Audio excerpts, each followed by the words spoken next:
Yo, yo, yo. X. X, Yeah. I love you, bro. Jesus, man. It's so awesome, bro. It's funny that they haven't been able to get this tech right.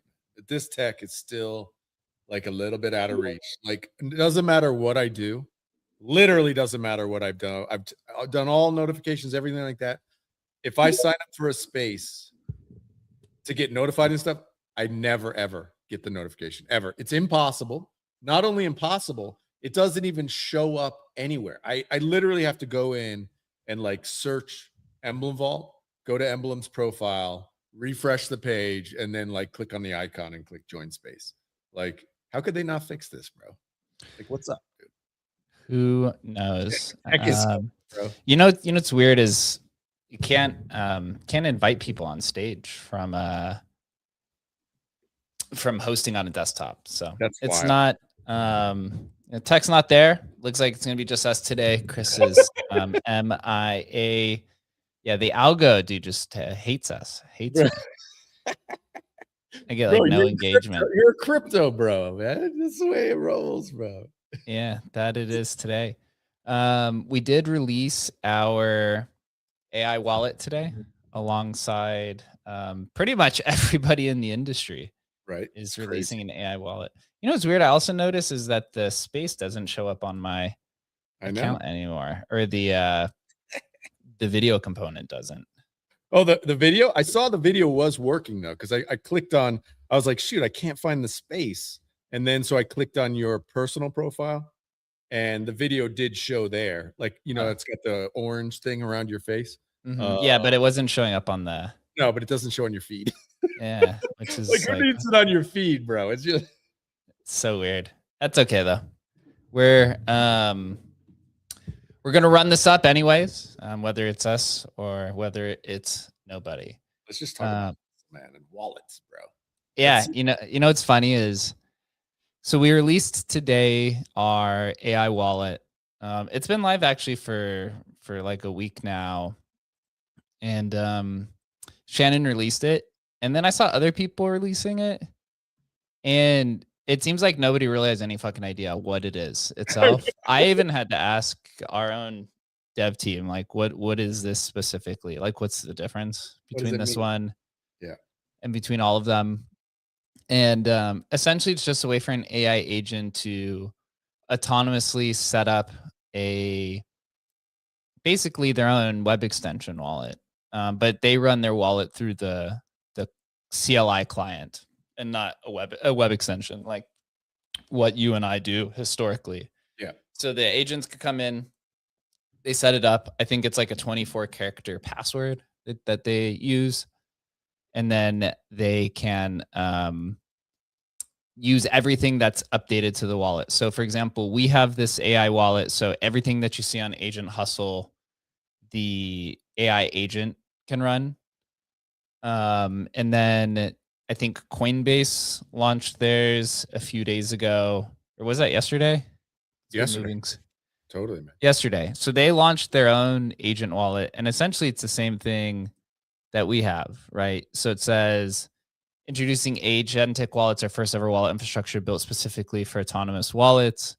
Agents have the primitives they need. So I believe it's just on Base, so they can transact with gasless abilities for any token on Base, fund wallets, trade, earn. Pretty much the same thing that Banker has. Yep. I guess Wayfinder released one. We released one. Privy, the wallet provider Privy, also released one. The thing is, like, I don't think anyone's actually using this stuff. All right, this is what I know, bro. Nobody. I mean, I think I've told you like maybe offline or whatever, bro. But just setting up Claudebot or whatever was fucking, dude. This is not normie shit. I'm sorry, it's not. It's just not. Normies need like get one and they push a button and then they have it and it works. And it's fucking a million miles away from that. Even I tried this one, these guys who were in Y Combinator did. And theirs actually worked. It was the best. I tried, this was like the third one I tried. And this one actually got like it's set up and I could chat with the bot and start doing stuff. But even that, it was like it couldn't interface with, browsers. It couldn't do this, it couldn't do that. It was like it's a total shit show. Meaning that it's a million fucking miles away from normie friendly. The only people doing the wallets are basically fucking the devs, man. They're the only ones who are using this shit right now. Even the like Clawbots, it's not normies, man. We're so far away, bro. We're just miles away. Yeah, but I guess the idea is you just continue to build the infrastructure and you just wait for that one culmination moment, right? Like you've been building for months or years, or in Emblem's case, decades, and you just prepare yourself for whenever that opportunity presents itself, you hop on it, and then the demand kind of explodes, and then you have your kind of product market fit. So like a good example of this would be Banker, right? Let's see if I could pull this up here with Banker. They've generated $5 million in fees. I think 5 million, or they've generated 5,319,000. I think 5,300,000 of that came in the last week. Right. Right. Like you right before built, that they had $45 before that. Right. Like you built, like, look at this from October when they started tracking, $200 a day in fees. There was like a few days, one day where they hit 13,000 on October 31st. And then it's literally like nothing for like months, right? And then all of a sudden Clawbot happens, and then you just see this gigantic, revenue driver where they have $600,000 a day in fees, and then it's coming back down to zero. I mean, it's like, this is the thing, bro. It's like, oh my God, is this a week? Is it over in a week? I mean, which actually for them, like, bro, this probably funds them for years. It's great, but you just see it's like the cycle are so fucking short, dude, and it's like, God damn. Yeah, it's the most volatile and fast-paced industry in the world, right? So you're saying you're literally Banker. I think we launched like a month before Banker did. I think Tensorium launched on November. I believe they launched in December. So you're saying they've been building for a year, basically eating rocks this entire time, generating no LP fees from their token because it was launched on Clanker, and really just kind of trying to survive. They got grant funding.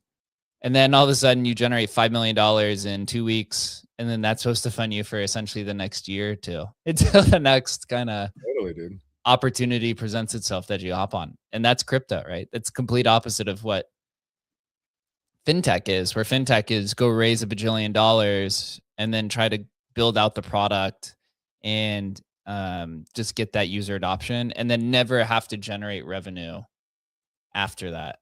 Yeah. Right. I mean, part of me thinks like, I understand their switch, and we've talked about it already a couple times, but I understand their switch to like, oh, we want to be the Launchpad 2 and take away Clankers a little bit. I think that was ill-timed. Looking at it right now, I just think it took narrative away. It split community. I just think it was the wrong move. Whatever he did that 5 days ago, 4 days ago. I get it. But I just think it was like, you think it's too early? I do see a split in the community now because people are taking sides of Clanker and Banker. Totally. Yep. But do you think long term it actually drives more attention and revenue to both, because now people are aware that there's a Launchpad war happening? Granted, we have virtuals, which I'll dive into virtuals. It did actually a big deep dive this morning, because I started looking into the Launchpad ecosystem even deeper. Much different than it was a year ago when we were looking into it, I have to say. Yeah. But now that like you see Ansem and all these different people posting about Clanker, Banker, Launchpad, does the divide end up growing the pie larger because there's just more attention in general? And humans, people love controversy, people love drama, and so they start exploring it more. I don't know. I don't think so. I don't think so necessarily. I think actually people like the idea of teams and groups of teams working together, everybody getting kind of a fair slice and moving the entire ecosystem forward. I think, when we've seen different launch pads on Solana, and it's very hard to dethrone the king. But I just think it splits attention, it splits obviously liquidity, and it doesn't do very well long term. It's not great long term, and so I get it. I mean, we've seen it. Obviously, Pump did it.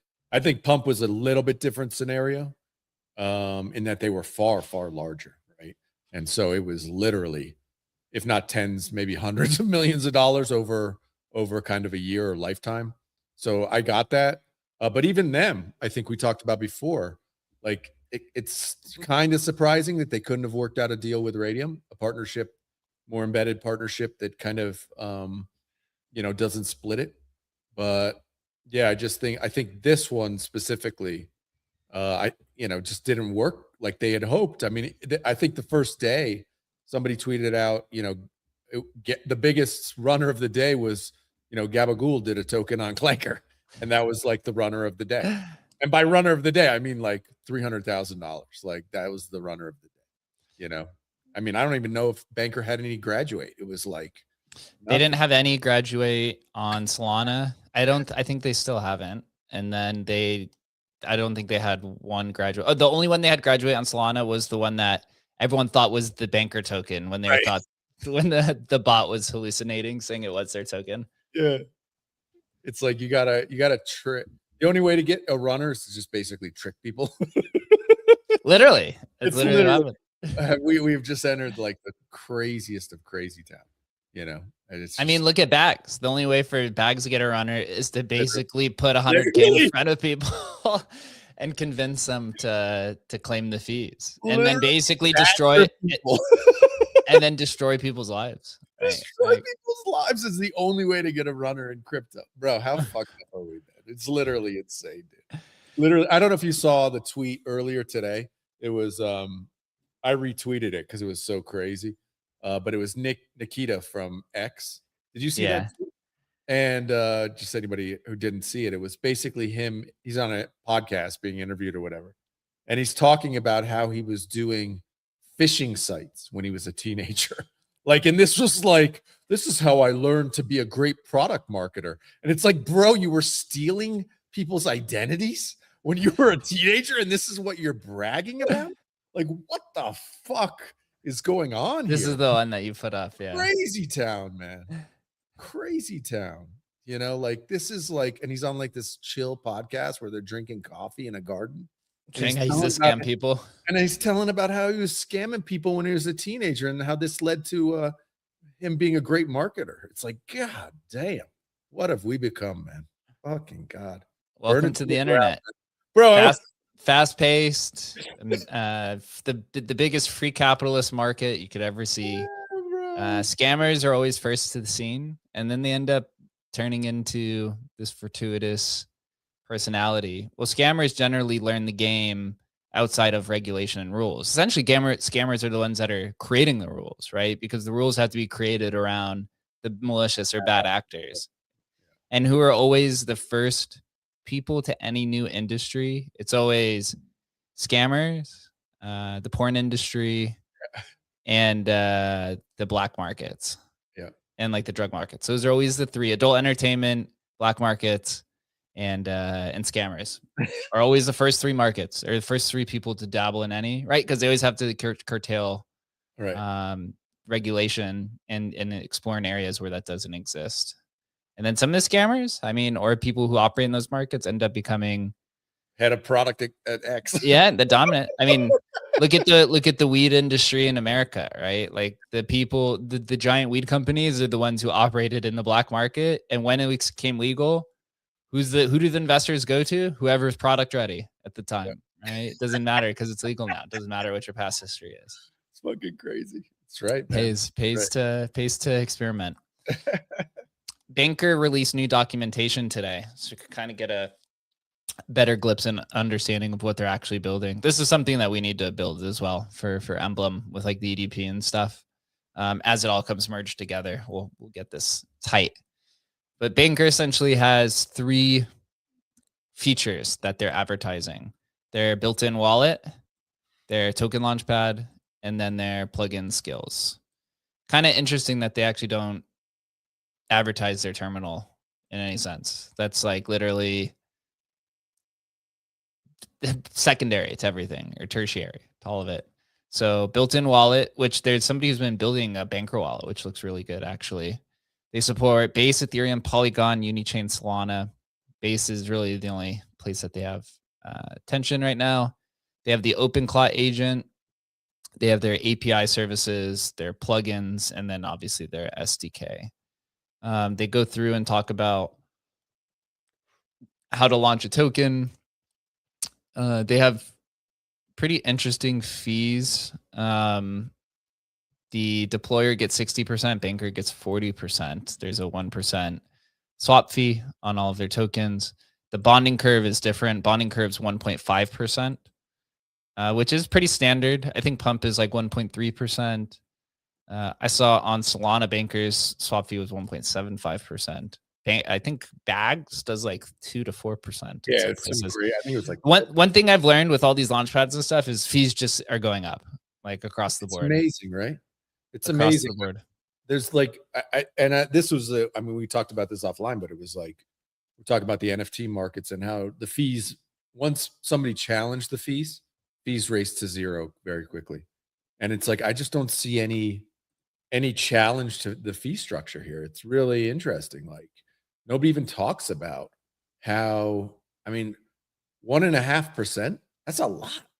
When you have trades going back and forth, 1.5% is a lot of fucking fees, man. It's like royalties, right? Well, royalties got up to like 10% at one point. Yeah. So I guess that's kind of essentially your cap. Yeah.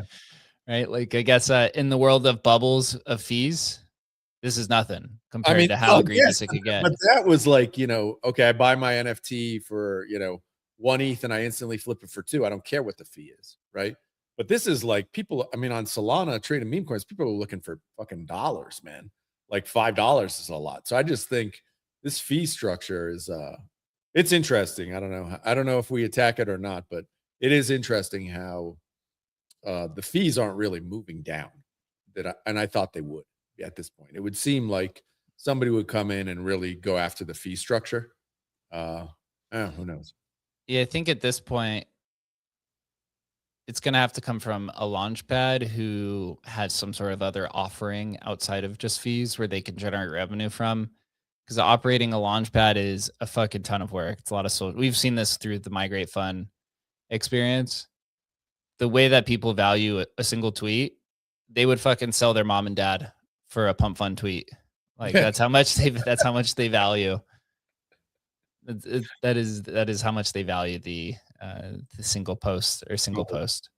But Banker, they have a vault as well. So there are like vested, you can vest a portion of your tokens with the Banker skill section. Skill is something that's pretty new. It was created by Anthropic within the last, I would say 2 months, I think. I think it was in December, so 3 months. A skill is essentially like a rule set on how to use a tool. So think of it as like a instruction manual. So if you have a Banker skill, then it's basically an instruction manual for the agent on how to interact with Banker. Or if you have a Uniswap skill, you basically apply that to Hustle, and then it tells the agent exactly how to use the Uniswap. So it just makes it a lot more efficient. You could do things like trade tokens, launch tokens, and then the LLM gateway. They released this. This is something we've been talking about for actually a long time inside of the Hustle team. The ability to use different models with Hustle, or in this case with Banker. So these guys are always like a month or two out of us. It's crazy. It's so annoying. But I wonder how big their team is, man. How big their team is? Can't be that big. I think they were like maybe 5 guys or so. Realistically, their marketing team is just the founder. Like the founder is the one, and then the Twitter account, he goes in and tweets from the Twitter account, or or it's automated. So I can't see it being more than 10 people at this point in time. Although he's probably hiring now. The So you can use the different Claude models, the different Gemini models, ChatGPT or OpenAI, the Kimi Moonshot model, and then the Quen model that you could go back and forth and use for a different variety of things, right? So it goes in and just talks about how to do the setup and then the different features that they have. They have trading, they have some automations, right? Limit orders. These are kind of the same things that we have with the conditional engine. Token trading, same thing. We have the token launching. This is their kind of bread and butter here. That's where they're making all of 99% of their revenue. Leverage trading. I forgot they had this actually. Avantis, that's like the hyperliquid on base. Polymarket, portfolio transfers. They still do have NFTs. I thought they got rid of it. Market data, staking. I didn't know they had staking. Oh, I guess you could stake your banker. And yeah, that's pretty much where they're at. I'd be interested to see where they expand from here. I guess the thing is just focusing on the launchpad, which we know is a lifelong endeavor. Once you start that launchpad, it never ends. And it just becomes a lot of ticket support and community support troubleshooting. I mean, just the amount of demand it requires from just managing these migration teams. I can imagine hosting, I guess there's like 5,000 tokens or something like that that have been launched on Banker so far. Wow, 5,000 already. Okay. Something like that. Yeah, I'm gonna try to find the link. There's a But that's interesting. Their revenue has dropped that massively. Yeah, it's dropped that massively. They're still making 50K a day though, right? Yeah. But how low does it go, right? Does it go to zero essentially? That says yes. And then it bounces back, right? It's like then the next thing comes and you're prepared, right? I mean, that's the ideal anyway. But yeah, there's not much traction on base. I just think there's not much traction, you know. Just these hype bubbles, man. It's incredible how quick, you know, whatever, Claudebot and all them like that. Claudebot and those tokens associated with those, man. I mean, you talk about a boom and bust. What was it? 200 million, 300 million, and then like zero, like 2 days later. It's like incredible. So Banker Wallet, this is an independent team who's building a wallet app using their infrastructure. This is like ideally what we want for us. Remember, we had a gentleman who was building an Agent Hustle wallet like 6 months ago. Yep. Over the summer. This is ideally what we'd want. So congrats to Banker for having this, because this is really kind of like what separates you separates you from the rest, is having independent builders using your product, branding it as your product, and then launching a token and finding success here. So you can see this is kind of a nice interface. This is the coins. So these are all the coins being launched. So there's 1,200 coins that have been launched. I think this is since their update, because Tuesday was at 3,000 when we were looking at it. So this must have been with the recent update where they pushed the 10-second sniper decay. So essentially what that means is that within the first 10 seconds, it goes from 99% fee all the way down to the 1.22% fee, which is what they have. So it allows anyone to basically come in and get it. Or if a sniper comes in, then they basically get wrecked immediately. Doesn't mean a sniper can't come in and snipe it after 10 seconds. Yeah, is it just delayed sniping? I don't understand exactly how that is. Yeah, it must work to some degree, though. Obviously. I think what it does is it deters people from writing bots to snipe within the first second, because then they're going to pay a lot. So then they have to basically write the bot to buy after 10 seconds, which I don't know. I haven't looked that extensively to see how much of an impact that has. But as we've been building with Meteora DBC for Migrate Fund, the Meteora has the same feature in there. So it must work to some capacity there. And then they updated the bonding curve in some capacity as well. But across 1,200 coins, 900,000 in market cap. So that basically means that can't be real, bro. That's what it says right here. Oh no, market cap. That's the Banker W market cap. Okay, I was gonna say that can't be real. It's 1 million tokens. The market cap is $1 million. Well, I remember what we've seen. I mean, so you can see here, these are the buys, right? So there's for 1,000 tokens that have been launched, you're getting 4 purchases per minute or so, 3 to 4. So one buy every 10 seconds across 1,000 tokens, Good Lord. right? So it's really not a substantial amount, but I mean, it's enough for fees. We had pointed this out and kind of talked about it, which is something, if we ever did a launchpad, we'd have to take these things into consideration. When you're launching tokens, when you're launching tokens on the timeline, what I've seen is that because the algorithm on X lasts 10 minutes, 15, if you don't get engagement on your post within 10 minutes, like it's done, right? And most people are replying to the post. So you're already not, that post is already not being displayed to everybody. So if nobody's seeing it, then no one's buying it, which means that it's just getting deployed and no one's buying anything. Yeah. So it dies pretty fast. And then it becomes more of a novelty than it does like an actual utility. With that being said, though, there's always going to be winners. There are a few winners, right, that are basically riding all of the fees, and then they could go. I think the big uphill battle for Banker, which I'm sure they're probably deliberating this right now, is how do you turn the token launchpad from a novelty to a fully functional launchpad that gains attention, and you have to do the marketing in some way other than Twitter, is what I suspect. Like they're not even advertising their terminal, so they're basically writing that off as a zero until they make some updates. They're focusing on the launchpad and the wallet. It's like literally in their documentation that is what their focus is, right? Literally the first thing on the first page, why Banker, built-in wallet, token launchpad, skills. That's like their 3 focuses.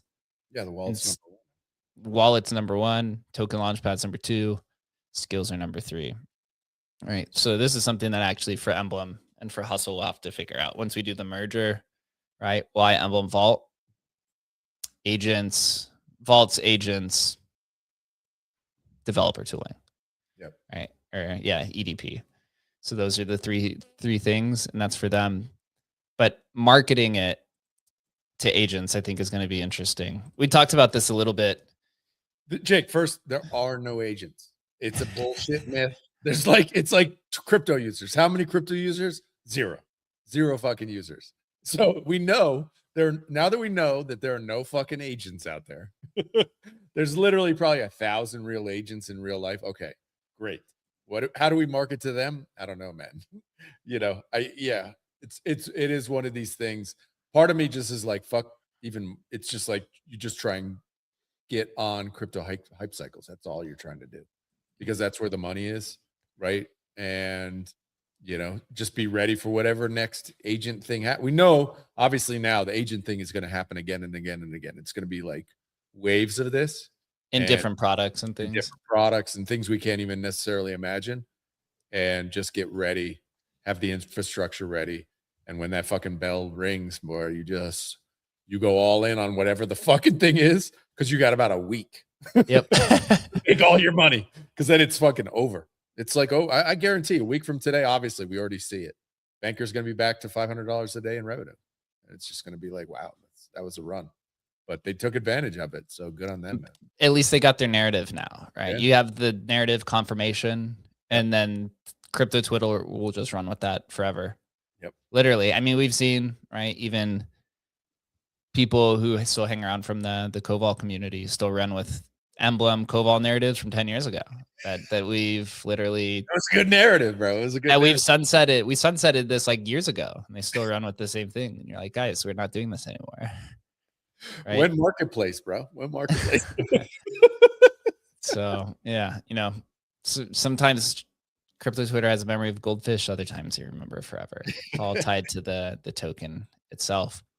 But one of Banker's competitors and the original agentic marketplace, Virtuals, does seem like it actually has agentic demand. I mean, I'd have to look in to see if they could fake these numbers in some capacity, but looking through this, 100%. It looks pretty legit. I'm not going to lie. So their ACP, they had approached us like at the end of last summer about building this. They just said, hey, we're going to be doing this agentic commerce protocol. Basically, it's a marketplace to sell your services. You don't have to launch on Virtuals. but you can upload your system. We looked at it and we were like, that's interesting. Wasn't really that much demand. Looking at it now, looks like it's doing pretty well. So since it's launched, $1.5 million in total revenue, 1.5 million jobs completed, 20,000 unique wallets. So if you look at the revenue, so in the last week, it's gone from 300. You've done about 300,000 in agentic revenue in the last week, which is pretty good. Jobs completed, about 400,000 jobs in the last week or so. Or is this 150? Oh, it's the last 2 weeks. It's the last 2 weeks or so. So not bad. It's getting there. You look at it, there's one bot that literally has dominated the entire thing. That's everything, yeah. It's generally it. So this one bot, Ethy AI, it's kind of interesting how they've labeled this AGDP, so agentic GDP. It's like it's basically like the ARR. So it's like what's their economic output multiplied by 365, daily economic output times 365. So they say that at the AI's AGDP is $200 million.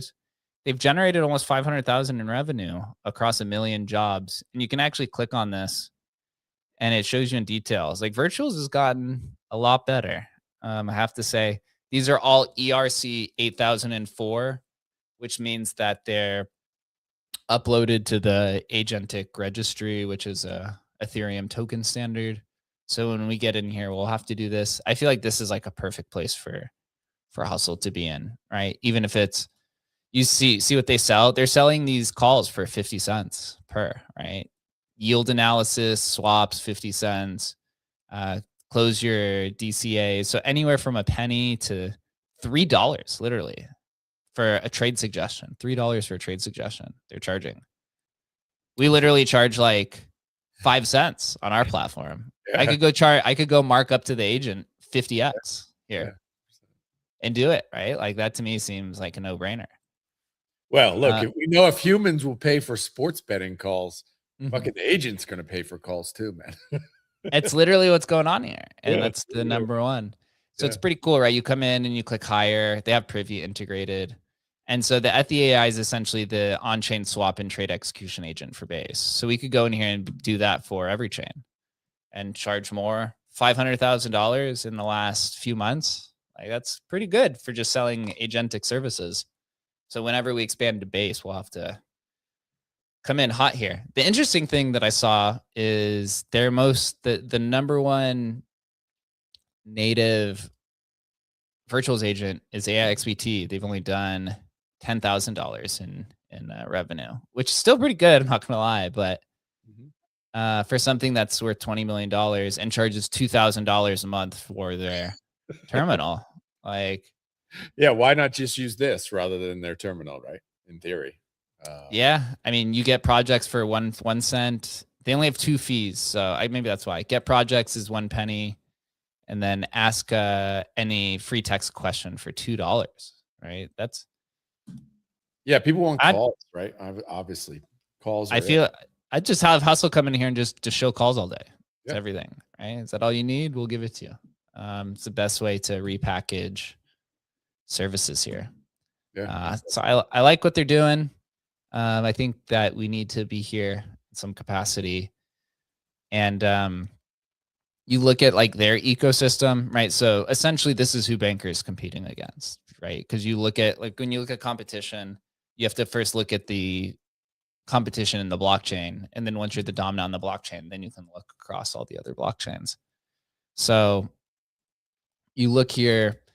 I shared this in the chat, the 60 days idea thing I thought was kind of interesting. Basically, if you launch a token, then a project sits on a bonding curve for 60 days. And I think it's 70% of the fees go to the project, 30% go to virtuals.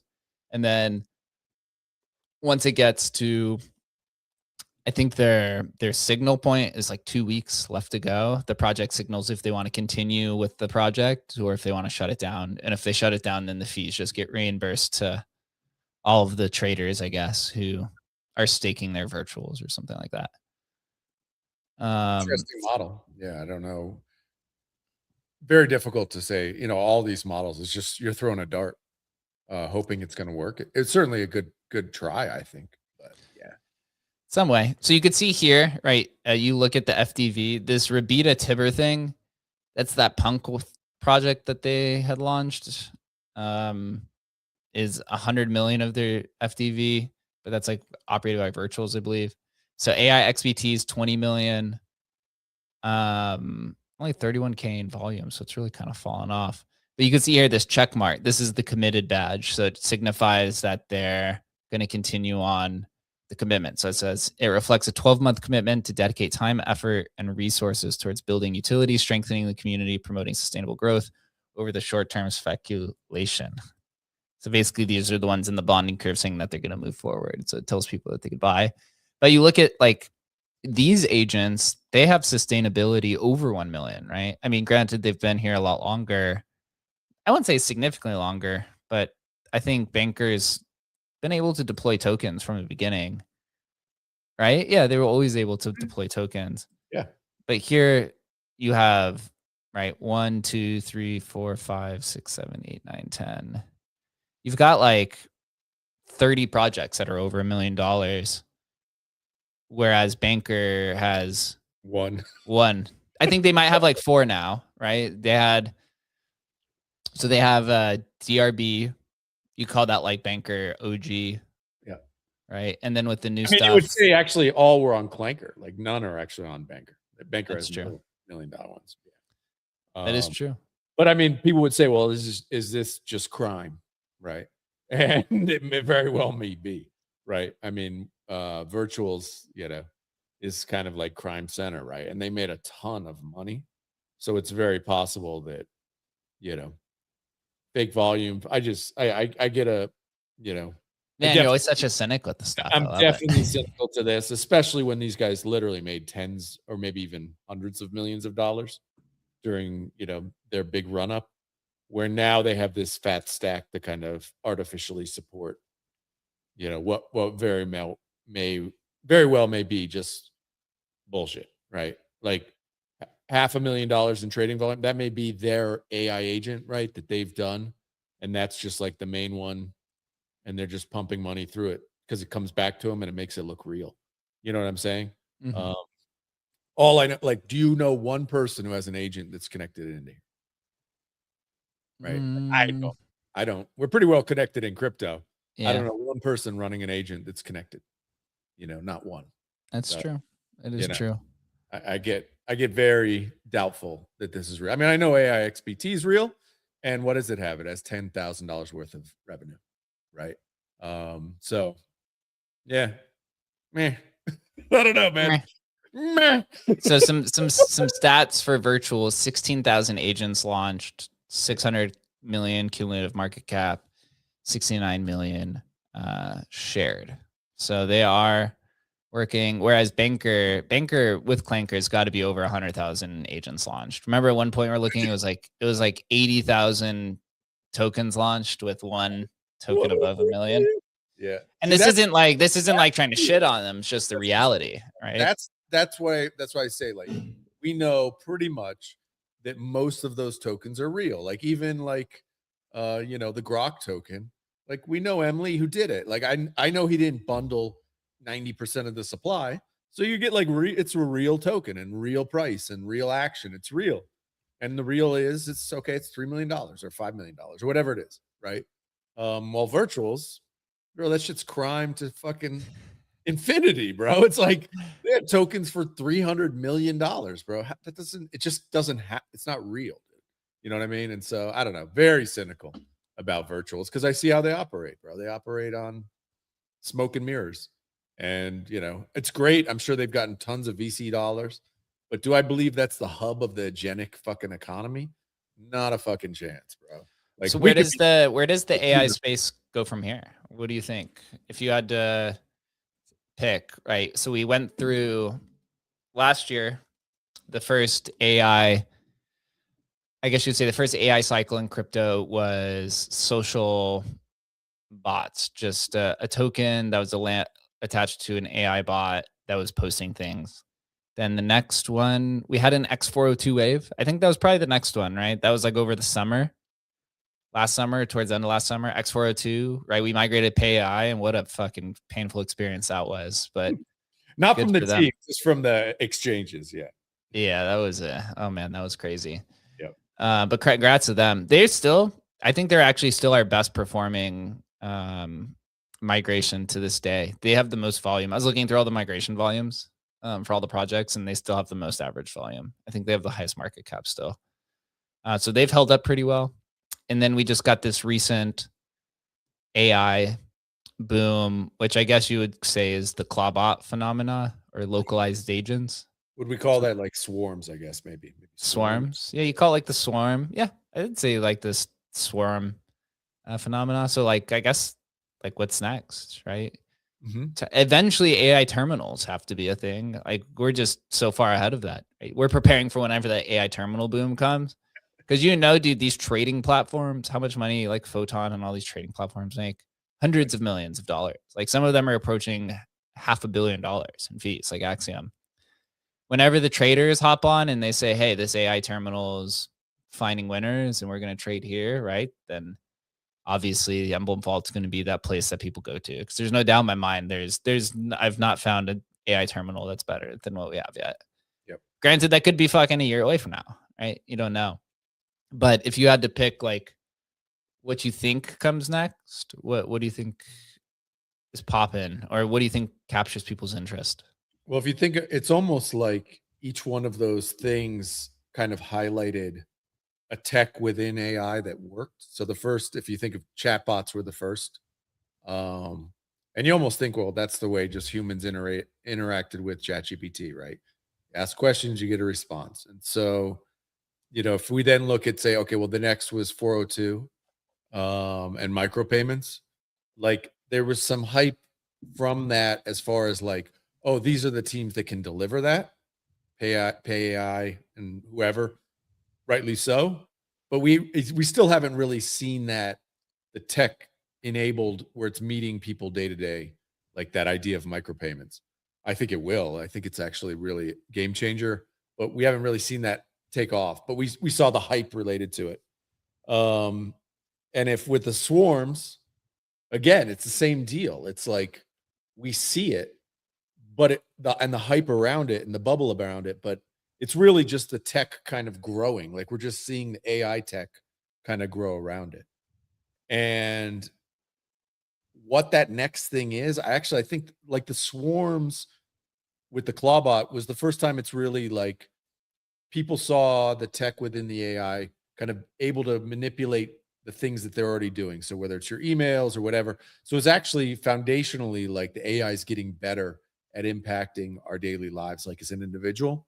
So I almost think it needs to be something along the lines of how does this actually impact an individual or a real person? And I think AI right now is still at like this developer heavy stage, which we talked about at the beginning of the show. And so I think we're actually really well positioned where the development platform we've built will allow that next thing to kind of happen on our platform. And whether it's this agent can actually make money rather than just being fake, this agent actually can make money and take in revenue and spend it through 402s. And here it is. And then there's maybe a token along with it, or maybe the agent's tradable, or maybe something along those lines.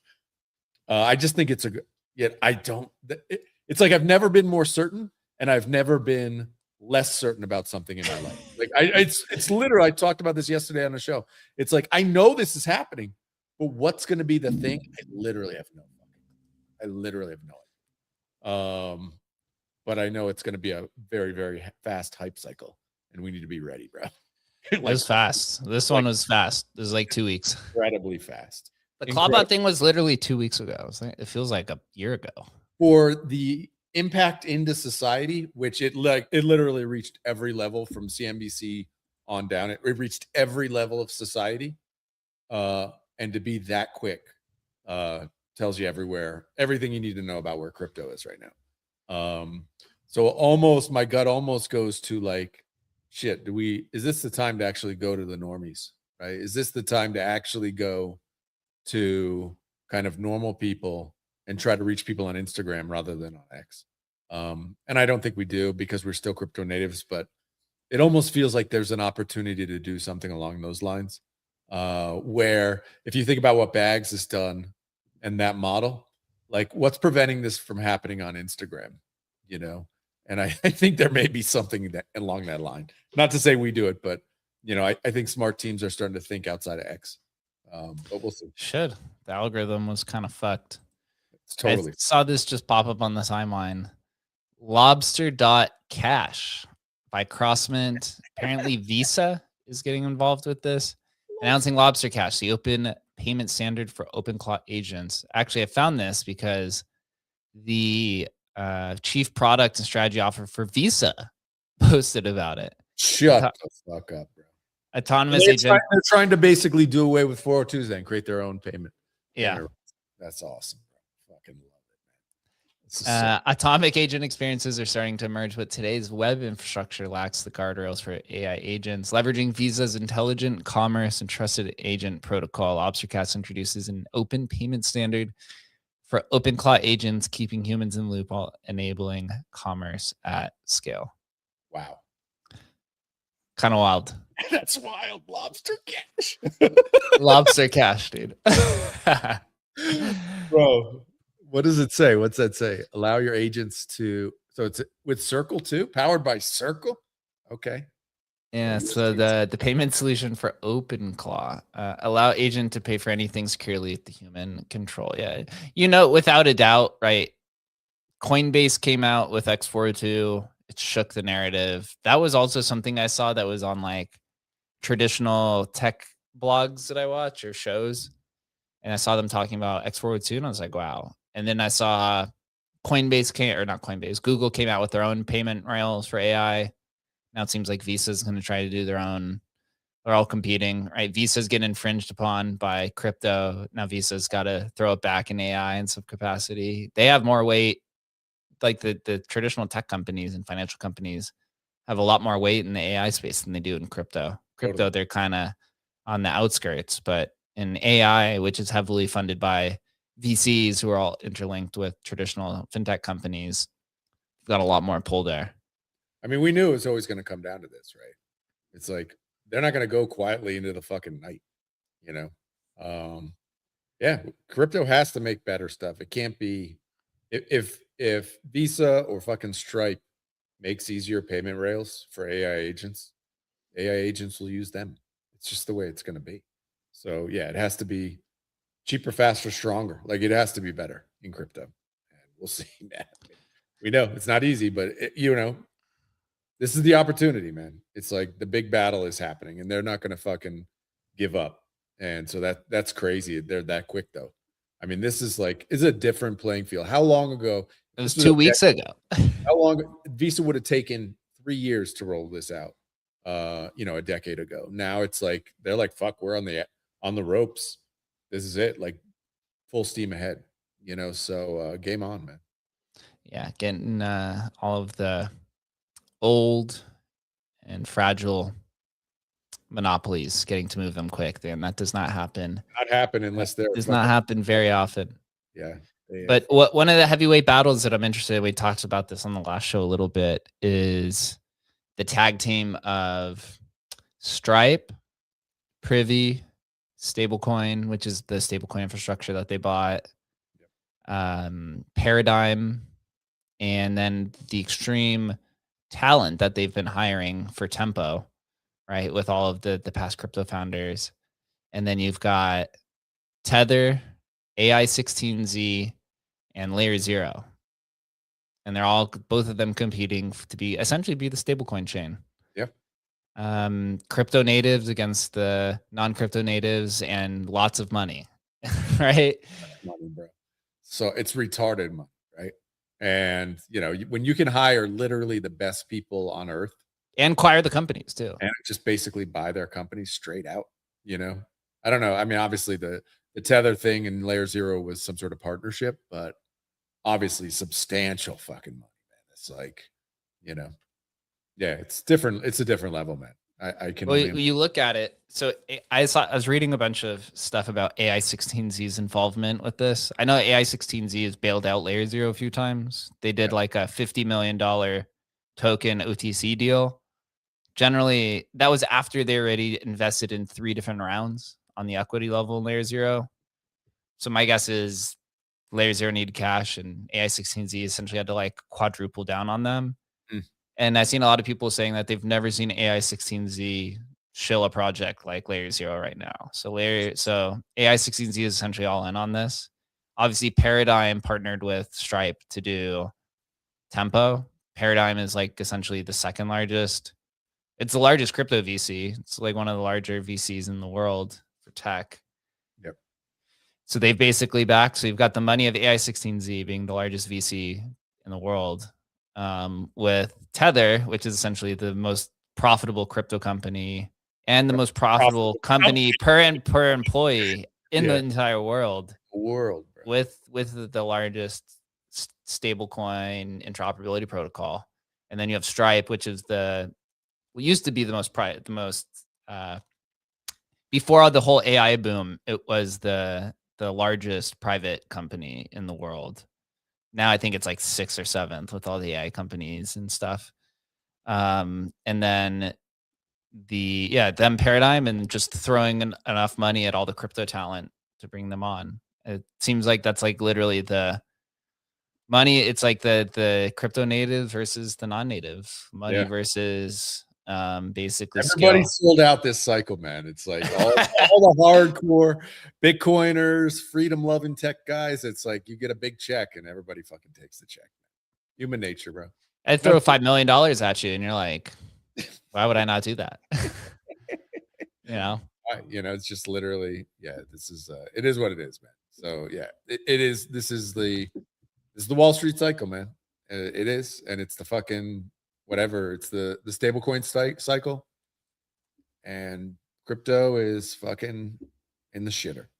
So can we create? I don't know, man. We'll see, bro. It's going to be an amazing couple of years here. Is this AI revolution? Is it all controlled by a handful of people? It's very possible that literally there are just a handful of companies that basically control the entire world, or not. And I think crypto plays an interesting part and a very important part. But the reality is that crypto's on the fucking ropes. And the ideals and stuff we've seen, almost everybody, 99.999% of people will sell out if the bag's big enough, which is totally understandable. But at the end of the day, can crypto survive this? Or has crypto just become this like stablecoin chain bullshit infrastructure, which is remaking? It is a change to the banking system. Like banks are in trouble, all old Wall Street and everything. Everybody's in trouble, but it's just version 2 of that. It's still a controlled, centralized exchange system. And that's certainly, that feels like the way we're going right now. Like it does feel like that. Yeah, for sure. But we'll see, man. Fight's not over yet, but it certainly feels like that's the way it's going, man.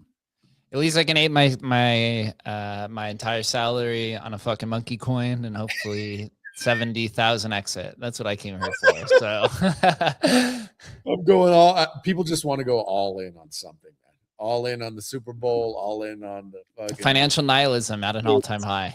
It's all-time high, bro. All-time high.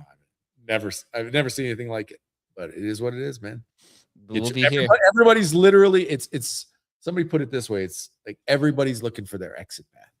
Like, is this what happens at the end of the world? That everybody just looks for exits. And it may be. Like, the financial world structure is so bad right now. Everybody hyperinflated their money supply, and everybody recognizes we're at the end. And so everybody's looking for that exit parachute, bro. It's funny, but maybe we all are. I don't know. We'll see. Everyone needs that fight or flight, man. Fight or flight, bro. We'll be here day in and day out, grinding it out against the man with our little sliver of the market that we've got. Hopefully it grows into something that's a gigantic pie. AI. I saw somebody in the chat earlier was like, essentially said, please tell me that this bear market's going to be fast. And I basically said, I don't know. It's going to be probably 3 to 12 months. You got to paint the bottom of the floor.